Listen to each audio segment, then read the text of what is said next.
வணக்கம் ஐயா, உங்க பெயர் சொல்லுங்க. என் பேர் ரமேஷ்மா. எங்க இருந்து பேசுறீங்க?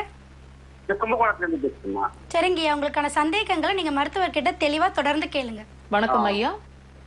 வணக்கம்மா. நான் கும்பகோணத்துல பேசுறேன். நான் அந்த வயிறு அல்சர் ப்ராப்ளம் மாரி நெஞ்ச இருக்க அடியில வந்து அப்படியே வயிற்று உப்பிக்கிட்டு எதிர்த்து வேப்பமா வருது. சாப்பிட்ட வயிற்று வந்து உப்பிக்குது, நெஞ்சு கெடுத்தலா இருக்குது. கேட்டா டாக்டர் காமிச்சேன், அது அல்சர் ப்ராப்ளமா இருக்குங்க, மாத்திரை சாப்பிடுங்க. சாப்பிட்டா சரியா போயிட்டு திரும்பி அது அந்த சிம்டம்ஸ் வந்துருது. ஒரு 3 மாசம் நல்லா இருக்கு, திருப்பி அது வந்துருது. ஏன்னு ஃபீல் பண்றீங்க ஐயா நீங்க? அந்த மெடிசன் சாப்பிடும் போது நல்லா இருக்கேன், மெடிசன்ஸ குறைச்சாலோ அல்லது நிறுத்தினாலோ அந்த பிரச்சனை திரும்பி வருதுன்னு சொல்றீங்க இல்லையா? இது ஏன், எதனாலன்னு யோசனை பண்ணிருக்கீங்களா? சில பேர் சொல்றாங்க உடம்பு ஹீட்னால வருது. நான் பெயிண்டிங் ஒர்க் பண்றேன். இல்ல நான் அது கேட்கல. ஹீட்னால உங்க பிரச்சனை வந்திருக்குன்னு வேணா சொல்லலாமே ஒழிய, என்னோட கேள்வி